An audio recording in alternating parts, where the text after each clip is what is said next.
हाथी और मगरमच्छ की कहानी। एक जंगल में एक हाथी रहता था। वह बड़ा दयालु था। मुसीबत के समय वह सदा सबकी सहायता किया करता था। उसके इस स्वभाव के कारण जंगल के सभी जानवर उसे बहुत पसंद करते थे। एक दिन हाथी को प्यास लगी और वह पानी पीने नदी पर गया।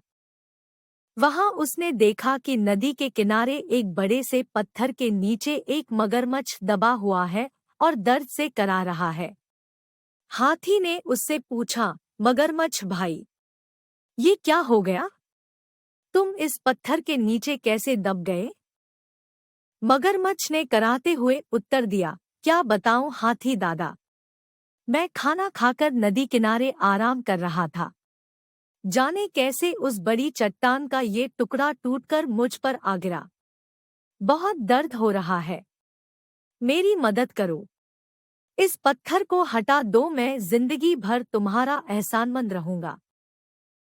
हाथी को उस पर दया आ गई, लेकिन उसे डर भी था कि कहीं मगरमच्छ उस पर हमला न कर दे, इसलिए उसने पूछा, देखो मगरमच्छ भाई, मैं तुम्हारी मदद तो कर दूं, लेकिन वादा करो कि तुम मुझ पर हमला नहीं करोगे। मैं वादा करता हूँ, मगरमच्छ बोला। हाथी मगरमच्छ के पास गया और उसकी पीठ से भारी पत्थर हटा दिया। लेकिन पत्थर के हटते ही धूर्त मगरमच्छ ने हाथी का पैर अपने जबड़े में दबा लिया। हाथी करा उठा और बोला, ये क्या मगरमच्छ भाई, ये तो धोखा है। तुमने तो वादा किया था। लेकिन मगरमच्छ ने हाथी का पैर नहीं छोड़ा। हाथी दर्द से चीखने लगा। कुछ ही दूर पर एक पेड़ के नीचे एक भालू आराम कर रहा था। उसने हाथी की चीख सुनी तो नदी किनारे आया। हाथी को उस हालत में देख उसने पूछा, ये क्या हुआ हाथी भाई? इस धूर्त मगरमच्छ की मैंने सहायता की और इसने मुझ पर ही हमला कर दिया। मुझे बचाओ। हाथी ने कराहते हुए मगरमच्छ के पत्थर के नीचे दबे होने की सारी कहानी सुना दी। क्या कहा? ये मगरमच्छ पत्थर के नीचे दबा था और फिर भी जिंदा था। मैं नहीं मानता, भालू बोला। बिना देखे तो मैं नहीं मानने वाला। मुझे दिखाओ तो जरा कि ये मगरमच्छ कैसे उस पत्थर के नीचे दबा था और उसके बाद भी जिंदा था। हाथी भाई, जरा इस मगरमच्छ की पीठ पर वो पत्थर तो रख देना, फिर उसे हटाकर दिखाना। मगरमच्छ भी तैयार हो गया। वह हाथी का पैर छोड़कर नदी के किनारे चला गया। हाथी ने वह भारी पत्थर उसके ऊपर रख दिया।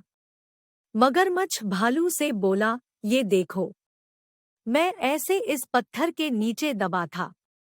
अब यकीन आया तुम्हें? इसके बाद हाथी ने आकर पत्थर हटाया था। चलो हाथी, अब पत्थर हटा दो, मगरमच्छ बोला। नहीं हाथी भाई, ये मगरमच्छ मदद के काबिल नहीं है। इसे ऐसे ही पड़े रहने दो, आओ हम चले, भालू बोला। इसके बाद हाथी और भालू वहां से चले गए। मगरमच्छ वहीं पत्थर के नीचे दबा रहा। उसकी धूर्तता का फल उसे मिल चुका था। इस कहानी से हमें यह सीख मिलती है कि हमें हमेशा सहायता करने वाले के प्रति कृतज्ञ रहना चाहिए और बुद्धिमानी से किसी भी मुसीबत से निकला जा सकता है। मूर्ख और चतुर बकरियां।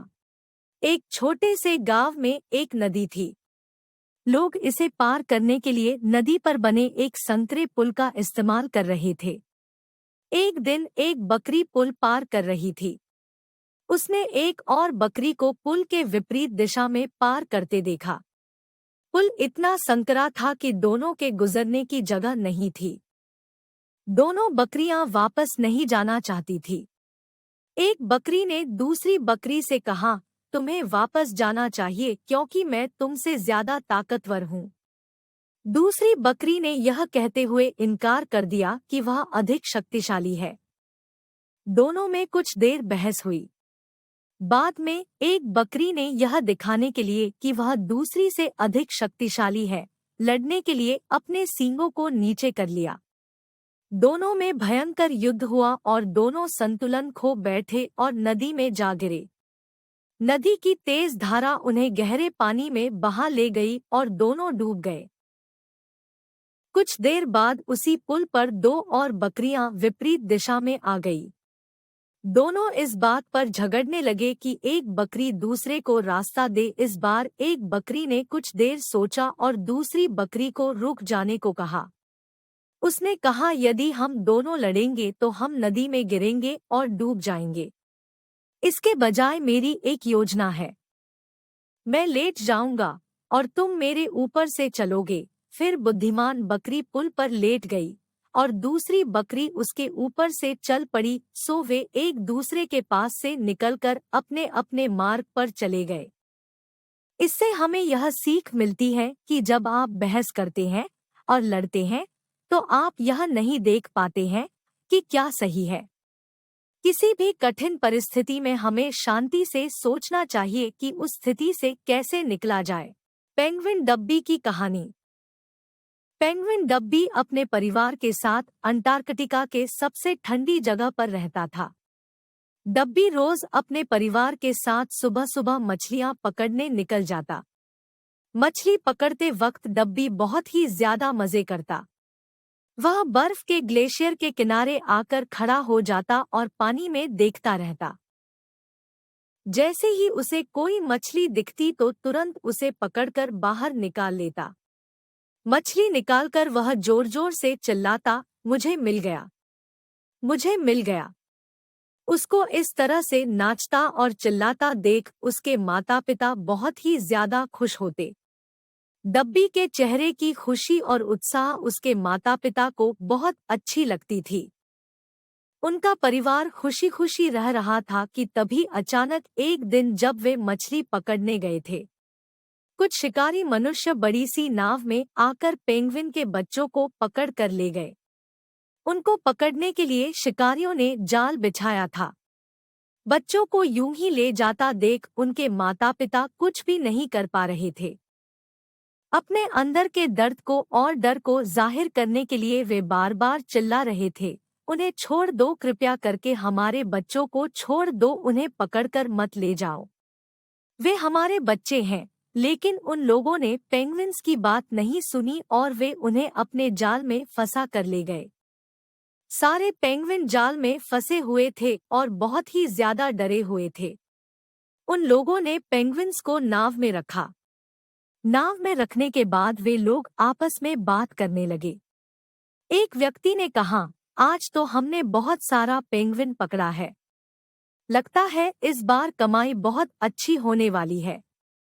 अब जाकर हम इन्हें तुरंत बेच सकते हैं। हाँ, तुम बिल्कुल ठीक कह रहे हो। इस बार हमने सबसे ज्यादा पेंगुइन पकड़ा है। दूसरे व्यक्ति ने कहा, लेकिन हमें इस बात का भी ध्यान रखना होगा कि कोई पुलिस हमें ना पकड़ ले, क्योंकि हम एक गैर कानूनी काम कर रहे हैं। पेंगुइन उनकी बातों को सुन रहे थे और अंदर ही अंदर डर रहे थे कि उनके साथ अब क्या होने वाला है।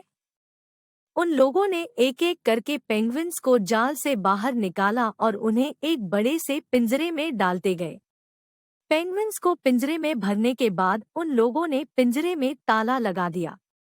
पहरेदार ने चाबी जेब में रख ली। सारे पेंगुइन सोच रहे थे कि वे वहां से बाहर कैसे निकलेंगे। उन्हें समझ नहीं आ रहा था कि वे क्या करें। तभी उनमें से डब्बी पेंगुइन उन सब को बोला, मेरे पास एक तरकीब है जिससे कि हम यहाँ से बाहर निकलने की कोशिश कर सकते हैं। फिर रात का समय हुआ और उस पहरेदार को हल्की हल्की नींद आने लगी। सारे पेंगुइन्स की नजर उस पहरेदार पर थी। कुछ देर बाद वह सो गया। उसके सोते ही वह छोटा पेंगुइन पिंजरे के रॉड के बीच से निकलने की कोशिश करने लगा। उसने हल्का सा जोर लगाया और पिंजरे के बाहर आ गया। फिर वह छोटा पेंगुइन धीरे धीरे उस पहरेदार के पास गया। वह पहरेदार के पास पहुंचा और उसने पहरेदार के जेब में हाथ डाला। जैसे ही उसने पहरेदार के जेब में हाथ डाला, उस पहरेदार की हल्की सी नींद खुल गई, लेकिन बहुत नींद में होने के कारण पहरेदार फिर से सो गया। पेंगुइन ने सावधानी से उस चाबी को निकाला और निकालकर धीरे धीरे पिंजरे के पास पहुंचा। उसने पिंजरे का ताला खोला। ताला खुलते ही सारे पेंगुइन्स उस पिंजरे से बाहर आ गए। सबसे आगे डब्बी था और उसके पीछे सारे पेंगुइन्स थे। वह सब डब्बी को पीछे पीछे चल रहे थे। वे धीरे धीरे एक साथ आगे बढ़ने लगे और नाव के किनारे जा पहुंचे। एक एक करके सब छलांग लगा रहे थे।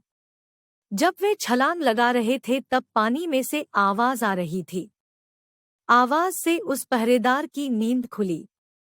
उसने देखा कि सारे पेंगुइन्स भाग रहे थे, इसलिए वह जोर जोर से चिल्लाने लगा, उठ। पानी में कूदने के बाद सब तेजी से तैरकर उस जहाज से दूर आ गए। जहाज के लोग उन्हें देखते ही रह गए और वे उनके हाथ से निकल गए। अब वह सारे पेंगुइन्स डब्बी के पीछे थे। वे डरते डरते अपने घर की ओर जा रहे थे। उन्हें बहुत ही लंबा सफर तय करना पड़ा, फिर भी लगभग 1 दिन के बाद वे सब अपने अपने घर वापस पहुंच गए। उनके माता पिता अपने बच्चों को देखकर बहुत ही ज्यादा खुश थे और इस तरह से डब्बी ने अपनी और बाकी सब की जान बचाई। इस कहानी से हमें यह सीख मिलती है कि समझ और हिम्मत से हम किससे भी मुसीबत से बाहर निकल सकते हैं। नेवले और खरगोश की कहानी। एक जंगल में एक नेवला रहता था। वह जंगल के सभी जानवरों को बहुत परेशान करता था।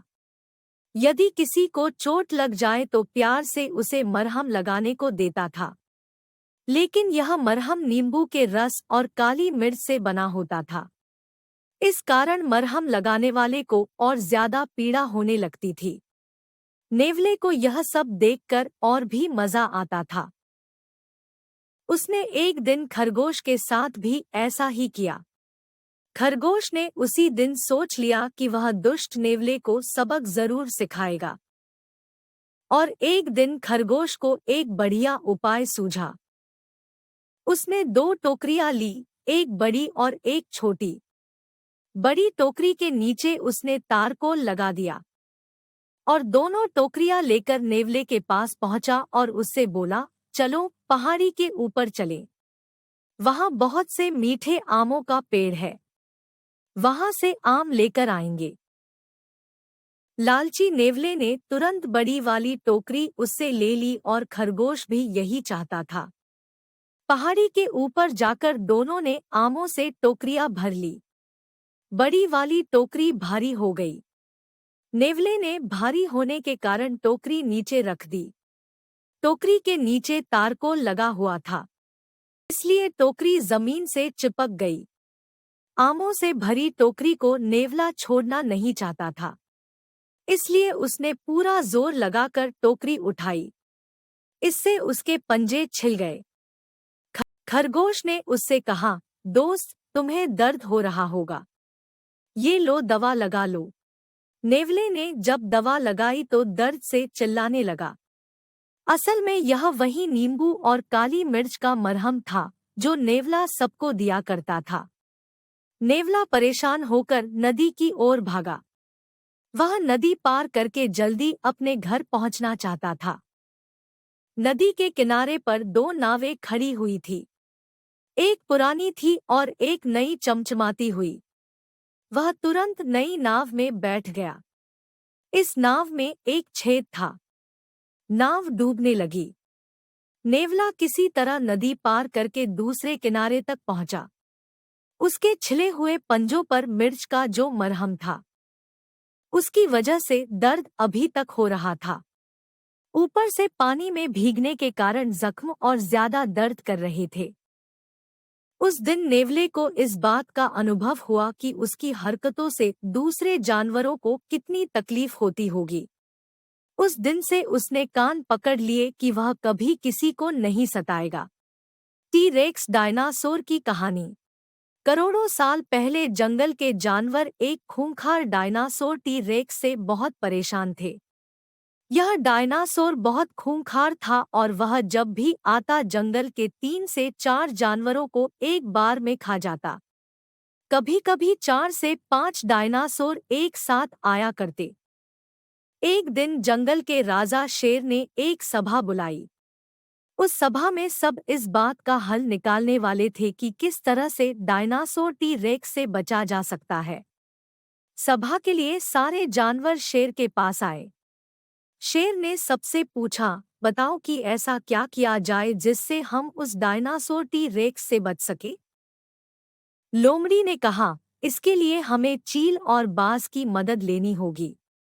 यह सुनकर दोनों आगे आए और कहा, हम दोनों तैयार हैं, बोलो करना क्या है। इसके बाद लोमड़ी ने सबको अपनी तरकीब बताई। अब सब तैयार थे। सब इस बात का इंतजार कर रहे थे कि कब वह डायनासोर टी रेक्स आएगा। कुछ दिनों बाद ऐसा ही हुआ। वह खुखार डायनासोर टी रेक्स आया और जंगल पर हमला कर दिया। लेकिन इस बार सब तैयार थे। उसके आते ही सबसे पहले बाज और चील ने डायनासोर टी रेक्स की आंख में हमला किया। हमले के बाद डायनासोर ठीक से नहीं देख पा रहा था। फिर तुरंत बंदरों ने उसके पैर को रस्सी से बांध दिया और डायनासोर टी रेक्स जमीन में जा गिरा। डायनासोर के गिरते ही सारे जानवरों ने उस पर हमला कर दिया और डायनासोर चिल्लाने लगा, मुझे जाने दो, मुझे मत मारो। सबने कहा, अच्छा तुमने जो हमारे लोगों को मारा, हमें परेशान किया, उसका क्या? तुम्हारी यही सजा है कि तुम अब नहीं बच सकते।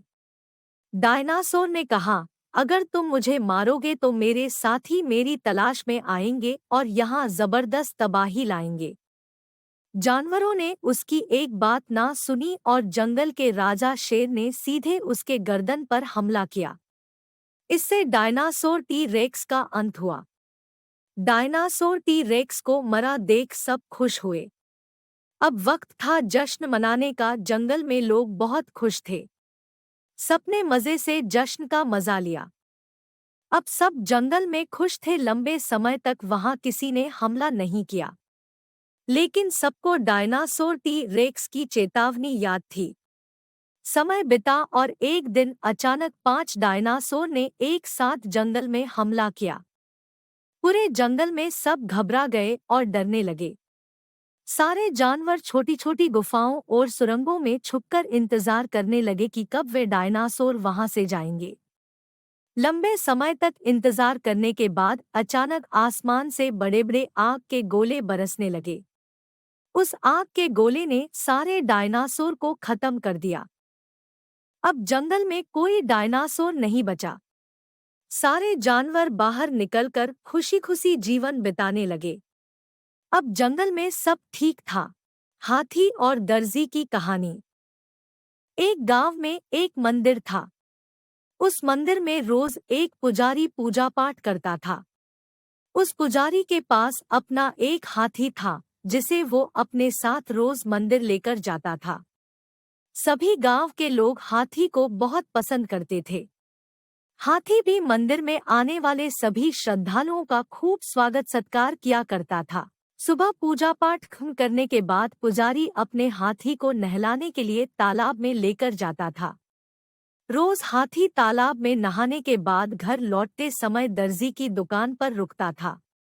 दर्जी भी रोज हाथी को प्यार से एक केला खाने को देता। हाथी केला खाने के बाद अपनी सूंड से दर्जी को नमस्ते करके पुजारी के साथ घर चला जाता था। ये सब हाथी और पुजारी की रोजमर्रा की जिंदगी का एक हिस्सा था। एक दिन हाथी जब दर्जी की दुकान पर केला खाने के लिए रुका तो दर्जी को शरारत करने का दिल हुआ। उसने हाथी को केला देने के बाद अपने हाथ में सुई रख ली। जैसे ही हाथी ने उसे नमस्ते किया, दर्जी ने उसकी सूंड पर सुई चुभा दी। सुई चुभते ही हाथी जोर से चिंघाड़ते हुए कराहने लगा। दर्जी ने हाथी के दर्द का खूब मजाक उड़ाया और जोर जोर से हंसने लगा। पुजारी को पता नहीं चला कि क्या हुआ। वो हाथी को सहलाते हुए अपने घर लेकर चला गया। अगले दिन फिर पुजारी और हाथी तालाब से लौटकर आ रहे थे। पुजारी कुछ दूर रुककर लोगों से बात करने लगा। हाथी रोज की तरह दर्जी की दुकान पर रुक गया। आज हाथी ने अपने सूंड में कीचड़ भर लिया था। दर्जी अपनी दुकान में बैठकर कपड़ों की सिलाई कर रहा था। जैसे ही हाथी ने दर्जी को देखा, वैसे ही हाथी ने उसकी पूरी दुकान पर कीचड़ फेंक दिया। उस कीचड़ में दर्जी तो भीगा ही, बल्कि उसकी दुकान के सिले हुए कपड़े भी खराब हो गए। इस सब से दर्जी समझ गया कि मैंने कल जो किया था, उसी का दंड हाथी ने मुझे आज दिया है। दर्जी को अपनी गलती का एहसास हुआ और वो हाथी के पास भाग कर गया। उसने हाथी से माफी मांगने की कोशिश की। उसने कहा, हे गजराज, आपने बिल्कुल सही किया। मैंने जो कल किया था, उसका नतीजा यही होना चाहिए। हाथी ने दर्जी की तरफ देखा और अपनी सूंड को हवा में लहराते हुए वहां से चला गया। दर्जी को मन ही मन बहुत बुरा लग रहा था। उसने अपने मजाकमस्ती के चक्कर में एक अच्छा दोस्त हाथी खो दिया था। उस दिन से दर्जी ने ठान ली कि वो किसी को भी मजाक में भी नुकसान नहीं पहुंचाएगा। कहानी से सीख। दर्जी और हाथी की कहानी से यह सीख मिलती है कि किसी के भी साथ बुरा व्यवहार नहीं करना चाहिए, मजाक में भी नहीं। 4 दोस्त, हिरण, कछुआ, चूहा और कौआ। एक जंगल में चूहा, कछुआ, कौआ और हिरण 4 मित्र रहते थे। उन चारों में बड़ी पक्की दोस्ती थी। चारों आपस में बड़े मौज से रहते थे। एक दिन की बात है, हिरण जंगल गया परंतु बहुत देर हो गई, वापस नहीं आया। तीनों मित्रों को हिरण की बहुत चिंता होने लगी। कछुआ और चूहे ने कौए से कहा, मित्र तुम आसमान में उड़ सकते हो, जाकर हिरण को देखो वह किस हाल में है। कौआ हिरण को देखने के लिए उड़ गया। बहुत दूर जाकर उसने देखा कि उसका मित्र हिरण शिकारी द्वारा फैलाए गए जाल में फंस गया है। कौआ तुरंत ही हिरण के पास पहुंचा और हिरण से कहा, मित्र तुम इस जाल में कैसे फंस गए, तुम्हारी यह हालत कैसे हुई। इस पर हिरण कहने लगा, मित्र मुझे शिकारी ने छल से इस जाल में फंसा लिया। कौआ बोला, मित्र तुम चिंता मत करो, मैं अभी अपने मित्र चूहे को लेकर आता हूँ, वह जल्द ही इस जाल को काट देगा और तुम फिर से स्वतंत्र जीवन जी सकोगे। कौआ वापस लौटा और शीघ्र ही चूहे को अपनी पीठ पर बैठाकर हिरण के पास ले आया। चूहे ने हिरण से उसका हालचाल जाना और जाल काटना शुरू कर दिया। चूहा अभी जाल कट ही रहा था कि कौआ वृक्ष के ऊपर से बोला, लो ये यहाँ क्यों आ रहा है, इसे यहाँ नहीं आना चाहिए था। इस पर हिरण ने पूछा, क्या हुआ, शिकारी आ रहा है क्या। हिरण की बात सुनकर कौआ बोला, शिकारी नहीं, अपितु अपना मित्र कछुआ आ रहा है। चूहा कहने लगा, यह तो अच्छी बात है, इसमें इतना परेशान क्यों हो रहे हो। कौए ने जवाब दिया, मित्र अगर शिकारी आ जाता है तो मैं तो उड़ जाऊंगा, तुम बिल में चले जाओगे और हिरण जंगल में घुस जाएगा, परंतु कछुआ तेजी से भाग नहीं सकता, उसे शिकारी पकड़ लेगा। जल्द ही चूहे ने हिरण के जाल को काट दिया। इतनी देर में कछुआ भी तीनों मित्रों के पास पहुंच गया। कछुए को पास आया देखकर हिरण बोला, मित्र तुम यहाँ क्यों आए हो, शिकारी आता ही होगा, तुम जल्द ही वापस लौट जाओ। कछुआ बोला, मुझसे अकेला रहा नहीं गया, सोचा कुछ मदद कर सका तो करूंगा। चारों मित्र बातें कर ही रहे थे, तभी उन्हें दूर से शिकारी आता हुआ दिखा। शिकारी को देखकर कौआ उड़कर वृक्ष पर बैठ गया, चूहा नजदीकी बिल में घुस गया और हिरण दौड़कर जंगल में चला गया और कछुआ छुपने के लिए जगह देखने लगा। जैसे ही शिकारी उस स्थान पर आया, उसने देखा कि जाल कटा हुआ है और हिरण वहां से भाग गया। शिकारी दुखी होकर जाने लगा। जाते जाते उसे रास्ते में कछुआ दिखा। उसने सोचा, आज हिरण तो मिला नहीं, क्यों ना इस कछुए को लेकर चलूं। शिकारी उसे अपनी पोटली में डालकर ले जाने लगा। पेड़ पर बैठा बैठा कौआ यह सब देख रहा था। शिकारी के वहां से जाते ही हिरण और चूहा भी उसी स्थान पर पहुंच गए। कौए ने दोनों को यह बात बतलाई। कछुए के बारे में सुनकर अब तीनों बहुत दुखी हुए। चूहा बोला, हमें किसी न किसी तरह अपने मित्र कछुए को बचाना ही होगा। कौआ बोला, मेरे दिमाग में एक योजना है, मैं जैसा बोलूं आप सभी वैसा ही करना। इतना बोलकर कौए ने सभी के कानों में कुछ कहा और सभी अपने अपने काम से लग गए। योजना के अनुसार शिकारी के आगे एक तालाब के किनारे हिरन इस तरह लेट गया मानो मर गया हो और कौआ उसके सिर पर बैठकर धीरे धीरे चोंच मरने लगा। जैसे ही शिकारी ने हिरन को देखा वह उसे मरा हुआ समझकर सोचने लगा, अब मुझे कछुआ तो मिल चुका है, इस मारे हुए हिरन को भी लिए चलता हूँ। ऐसा विचार कर उसने कछुए वाली पोटली जमीन पर रख दी और हिरन के पास जाने लगा। उसी समय चूहा अपने मित्र कछुए को मुक्त करने के लिए उसके नजदीक जाकर पोटली को काटने लगा और कुछ ही देर में कछुआ मुक्त हो गया और योजनानुसार कछुआ तालाब में चला गया। इधर जैसे ही शिकारी हिरन के नजदीक पहुंचा, हिरन तुरंत उठकर छलांगे मारता हुआ जंगल में चला गया और कौआ भी उड़ गया। यह देखकर शिकारी हैरान रह गया और वापस उसी स्थान पर लौट आया। उसने देखा कि उसकी पोटली कटी हुई है और उसमें कछुआ भी नहीं है। शिकारी ने आसपास देखा परंतु कछुआ कहीं नहीं था। वह समझ गया कि कछुआ तालाब में चला गया है। शिकारी उदास होकर अपने घर चला गया। इधर चारों मित्र खुशी से फूले नहीं समा रहे थे। चारों ने अपनी मित्रता के दम पर 2 बार शिकारी को मात दी और अपने मित्रों की जान बचाई। इसी कारण कहा गया है, जीवन में अच्छे मित्रों का साथ हो तो बड़ी से बड़ी कठिनाई से मुक्ति पाई जा सकती है। इससे हमें ये सबक मिलता है कि मित्रता में बड़ी शक्ति होती है। जीवन में हमेशा अच्छे मित्रों को पाने का प्रयत्न करते रहना चाहिए। इस प्रकार की ज्ञानवर्धक एवं रोमांचक कहानियों के लिए हमारे चैनल को सब्सक्राइब करें। धन्यवाद।